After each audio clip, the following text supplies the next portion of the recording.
नमस्कार मंडळी, महाराष्ट्राच्या खाद्ययात्रेत तुम्हा सर्वांचं मनापासून स्वागत आहे. महाराष्ट्राची खाद्ययात्रा आपली जळगावमध्ये आहे. काल आपण जळगाव स्पेशल अतिशय टेस्टी अशी मासवडी पाहिली आणि आज मात्र अशी जोडी तुमच्यासाठी घेऊन आली आहे जी बघूनच तोंडाला पाणी सुटेल. खमंग अशी शेवभाजी आणि त्यासोबत पारंपरिक असं घोटलेलं वांग. तिखट, मसालेदार आणि खमंग शेवभाजी सोबत भाजलेल्या वांग्याची अस्सल गावाकडची चव, ही जोडी एकदा खाल्ली ना की पुन्हा पुन्हा खावीशी वाटेल. चला रेसिपीला लगेच सुरुवात करूया. त्यासाठी लागणार साहित्य आणि कृती बघूयात. सगळ्यात आधी आपण बनवणार आहोत ती खमंग अशी शेवभाजी. शेवभाजी ही महाराष्ट्रात प्रत्येक ठिकाणी केली जाते. खानदेशात शेवभाजी हा फक्त एक पदार्थ नसून तेथील खाद्य संस्कृतीचा अविभाज्य असा भाग आहे. म्हणूनच खानदेशची शेवभाजी ही इतर ठिकाणापेक्षा वेगळी आहे, कारण तिथे अगदी स्मोकी फ्लेवरनी ही शेवभाजी केली जाते. नेहमी आपण कांदा आणि खोबरं बाकीचं सगळं साहित्य भाजून ही शेवभाजी करतो, परंतु खानदेशमध्ये शेवभाजी करताना आवर्जून अशा पद्धतीने गॅसवरती किंवा चुलीमध्ये कांदा आणि खोबरं भाजलं जातं. यामुळे शेवभाजीला एक अस्सल धुरकट असं फ्लेवर येतो आणि इतर ठिकाणच्या शेवभाजीपेक्षा ही शेवभाजी थोडीशी तिखट असते, कारण यामध्ये काही खडे मसाले सुद्धा भाजून घातले जातात. म्हणूनच खानदेशची शेवभाजी ही इतर ठिकाणच्या शेवभाजीपेक्षा थोडीशी वेगळी आहे. सुरुवातीला कांदा आणि खोबरं छानपैकी आपण गॅसवर भाजून घेतले. चूल असेल तर आवर्जून चुलीमध्ये भाजून घ्या. त्यानंतर 2 चमचे तेलावरती लवंग, मिरी, दालचिनी, चक्री फूल आणि 2 चमचे धने छानपैकी भाजून झाले की यामध्ये 2 चमचे तीळ घालायचे. तीळ घातल्यामुळे शेवभाजीची चव अजून वाढते आणि छान असं याला थिकनेसही येतो. चला, सगळे गरम मसाले छानपैकी भाजून घेतले. तुम्ही बघू शकता कलर किती सुंदर असा या सगळ्या खडे मसाल्यांना आलाय.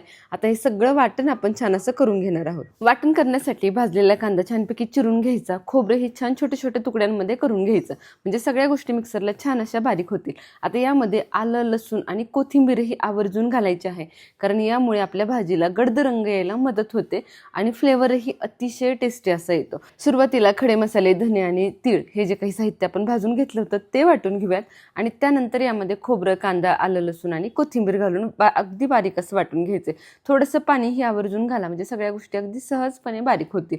बरं, खडे मसाले घेताना खडे मसाल्यांचं प्रमाण अगदी थोड्या प्रमाणामध्ये घ्यायचे, म्हणजे 4 ते 5 काळी मिरी, 4 ते 5 लवंग आणि छोटासा दालचिनीचा तुकडा. चला, सगळं साहित्य छानपैकी वाटून घेतले. आता यातलं फक्त निम्म वाटण मी शेवभाजीला वापरणार आहे, कारण मी इथे फक्त 3 जणांसाठी ही शेवभाजी करते. तुम्ही जेवढ्या लोकांसाठी शेवभाजी करायची आहे त्या प्रमाणानुसार वाटण घेऊ शकता.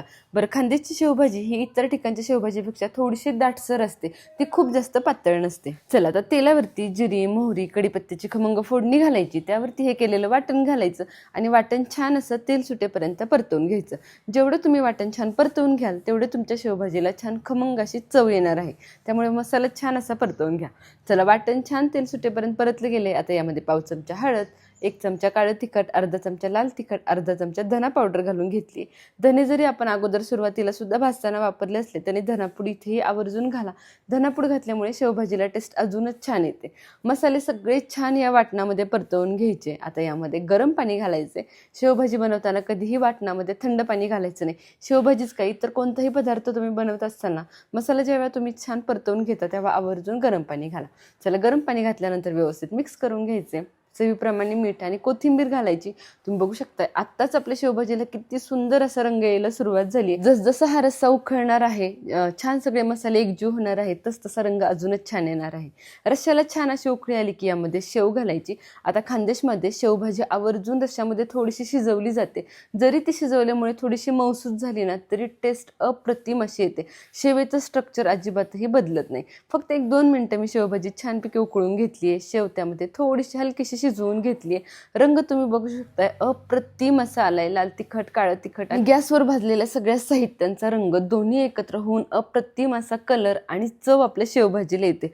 बघूनच तोंडाला पाणी सुटेल अशी चमचमीत शेवभाजी आपली इथे तयार झाली. आता शेवभाजी बाजूला ठेवूयात आणि वळूयात आपल्या घोटलेल्या वांग्याकडे. घोटलेलं वांग बनवण्यासाठी वांग्याच्या फोडी मिठाच्या पाण्यामध्ये अशा पद्धतीने मी घालून ठेवल्यात. त्याचबरोबर आलं, लसूण, हिरवी मिरची, जिरी, मोहरी आणि हिंग सुद्धा आपण यामध्ये घालणार आहोत. चला, सगळ्यात आधी घोटलेलं वांग बनवण्यासाठी एक साधंसं वाटण करून घ्यायचे. आलं, लसूण आणि हिरवी मिरची आपण मिक्सरला छान बारीक वाटून घेणार आहोत. घोटलेल्या वांग्यासाठी लसणाचं प्रमाण थोडंसं जास्तीचं ठेवा, यामुळे वांग अजूनच टेस्टी लागतं. बऱ्यापैकी जळगाव, खानदेशमध्ये घोटलेलं वांग बनवताना ते निखाऱ्यावरती छान भाजलं जातं आणि त्यानंतर मसाल्यामध्ये मिक्स केलं जातं, त्यामुळे त्याची चव अजूनच वाढते. आता आपल्याकडे चूल नाहीये त्यामुळे त्याला आपण भाजू शकत नाही, परंतु तेलावर अशा पद्धतीने आपण परतून सेम फ्लेवर मिळवू शकतो. यासाठी काय करायचं, कुकरमध्ये जिरी, मोहरी, हिंगेची खमंग फोडणी घालायची. त्यावरती हे केलेलं वाटण घालायचं. वाटण छान असं परतवून घेतलं की यामध्ये पाव चमचा हळद आणि 1 चमचा धनापूड घालायची. धनापूड आणि हळद आवर्जून घाला, यामुळे घोटलेल्या वांग्याला चव खूप छान येते. बरं, महाराष्ट्रात इतर ठिकाणी वांग्याचे अनेक प्रकार बनवले जातात, परंतु जळगावमध्ये आवर्जून हे खानदेशी घोटलेलं वांगं बनवलं जातं. आपण बरेच वेळेला भरलं वांग्याचं भरीत बघतो. आपल्याकडे पश्चिम महाराष्ट्रात सातारा, पुणे या ठिकाणी वांग्याचं भरीत बनवलं जातं, परंतु ही जळगावची अगदी स्पेशल अशी पारंपरिक डिश आहे, जी जळगावच्या प्रत्येक घरात आवर्जून बनवली जाते. चला, आता मसाल्यावरती हळद धनापूड घालून घेतली, त्यावरती वांगं आणि भरपूर अशी कोथिंबीर घालायची. त्याचबरोबर चवीप्रमाणे मीठही घालायचं. आता वांगं छान असं परतवून घ्यायचं. किमान 3 ते 4 मिनिटं तरी वांगं छान परतवून घ्या, कारण जेवढं तुम्ही वांगं छान परतवून घ्याल ना, तेवढी घोटलेल्या वांग्याला अगदी खरपूस अशी चव येते. त्यानंतर यामध्ये 1 कपभर फक्त गरम पाणी घालायचे. या ठिकाणी सुद्धा थंड पाणी न घालता पाणी छानपैकी गरम करून घ्या आणि त्यानंतरच यामध्ये घाला. पाणी खूप जास्त घालायची गरज नाही आहे, फक्त वांगं शिजणे इतपत आपल्याला पाणी घालायचे, कारण हे वांगं आपल्याला नंतर घोटून घ्यायचे. छानपैकी पाण्याला उकळी आली की झाकण लावायचं कुकरचं आणि फक्त 1 ते 2 शिट्ट्या करून घ्यायच्या. 1 ते 2 शिट्ट्यांमध्ये वांगं छान असं शिजतं. मी इथे 2 शिट्ट्या करून घेतल्यात. तुम्ही बघू शकता वांगं अगदी परफेक्ट असे शिजले गेले. अगदी साधी सोपी गावरान रेसिपी आहे. खूप जास्त मसाल्यांची गरज नाही, खूप जास्त वाटण घाटण कांदा खोबरं याची सुद्धा गरज नाही. त्यामुळेच याला अगदी घरगुती अशी चव येते. चला, तर सगळं साहित्य छानपैकी पावभाजी मॅशरनी किंवा एखाद्या रवीने दाबणीने अशा पद्धतीने घोटून घ्यायचं. सुंदर असं वांगं घोटून घ्यायचं. यामुळे काय होतं, सगळे मसाले वांग्याच्या गरामध्ये छानपैकी मिक्स होतात, घोटले जातात. यामुळे हे घोटलेलं वांगं अजूनच फ्लेवरफुल होतं. चला, अतिशय परफेक्ट आणि झणझणीत अशी ही खानदेशी थाळी आपण बनवली आहे. झणझणीत अशी ही शेवभाजी, त्याबरोबर अतिशय टेस्टी असं हे घोटलेलं वांगं, दोन्ही रेसिपी तयार झाल्यात. आणि अजून एक महत्त्वाची गोष्ट, ही थाळी आवर्जून ज्वारीच्या भाकरी बरोबरच सर्व केली जाते. हीच तर खरी आपली जळगावची खानदेशची स्पेशालिटी आहे. चला, अतिशय टेस्टी अशी आपली ही खानदेशी थाळी तयार झाली. तुम्ही सुद्धा या पद्धतीने ही थाळी नक्की ट्राय करून बघा. तुम्हाला सुद्धा खूप जास्त आवडणार आहे. एखाद्या मोठ्या पंचपक्वानाला सुद्धा मागे सारेल अशी ही पारंपरिक थाळी लागते. चला, कशी वाटली आजची रेसिपी मला कमेंट सेक्शनमध्ये नक्की सांगा. रेसिपी आवडली असेल तर व्हिडिओला लाईक करा, बनवायची असेल तर सेव्ह करा, कोणाकडून बनवून घ्यायची असेल तर शेअर करा. तसेच आपल्या ह्या पारंपरिक रेसिपींसाठी, महाराष्ट्राच्या खाद्ययात्रेसाठी चॅनलला आत्तापर्यंत सबस्क्राईब केलं नसेल तर सबस्क्राईब करा, म्हणजे महाराष्ट्राच्या खाद्ययात्रेतील एकही रेसिपी तुमच्याकडून मिस होणार नाही.